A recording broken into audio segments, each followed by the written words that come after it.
What if? What if you had a friend who died without knowing Jesus as their personal savior? What if he or she went to hell?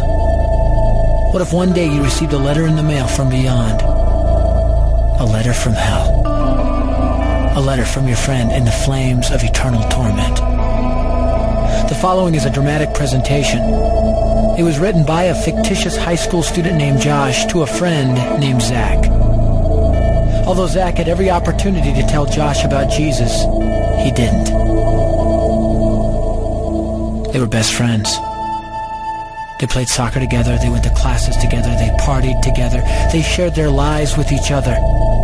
But there was one thing Zach held back from Josh: his personal relationship with Jesus Christ. The rest of the story is simple and sad.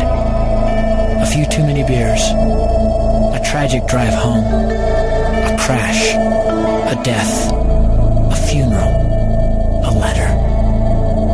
Here is that letter in its entirety.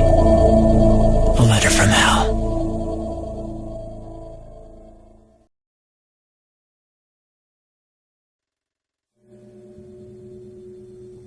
Dear Zach, I died today. It's a lot different than I expected. You see, I always thought dying would bring me into a world that's foggy and hazy. But this place is crystal clear. It's even more real than my life on Earth. I can think. I can talk. I can even feel.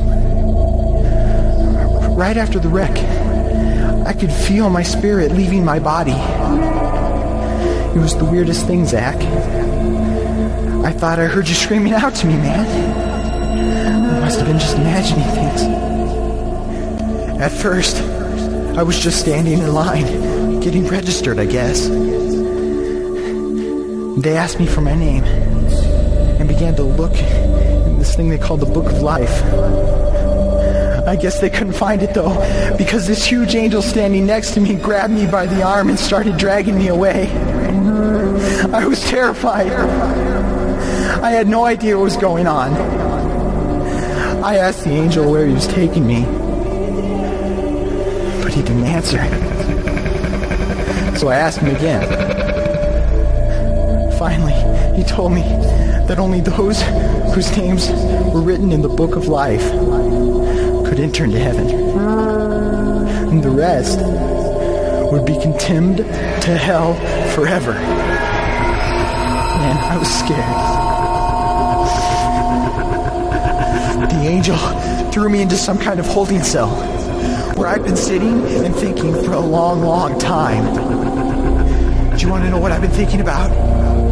I've been thinking about you. Zach, you're a Christian. You told me so yourself. I mean, we talked about it 3 different times today. Kelly brought it up, and you laughed it off. Coach Adams brought it up, and you changed the subject. I mean, it came up right before the wreck. Well, the question I can't get out of my mind is this, Zach.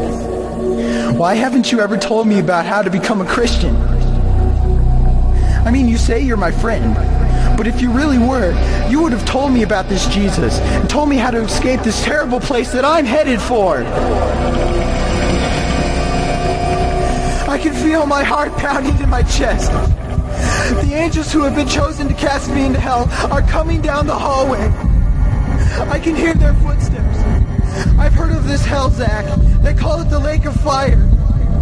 I can't stand it, Zach. I'm terrified.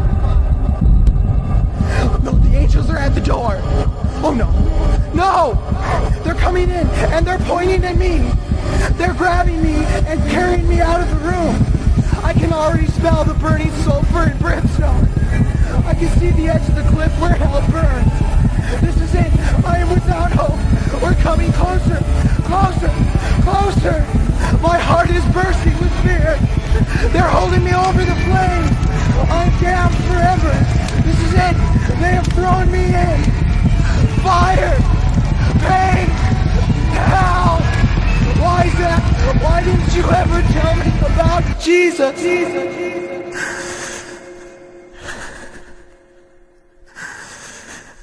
Signed, your friend, Josh. Your friend, Josh. P.S.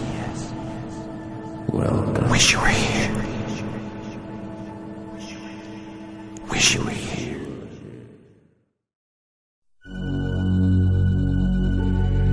Don't bother me. Don't bother me with souls to save. I have my own agenda. There's school to do, sports to play, important stuff to attend to. Don't bother me with my friend at work. He's got his own religion. I don't have time to change his mind. He'll make his own decision. Don't bother me with that little girl, the girl playing in the street. She's much too young to understand that the savior she can meet.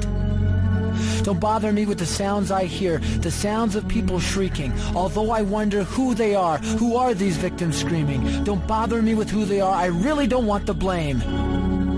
Because it's my friend at work and that little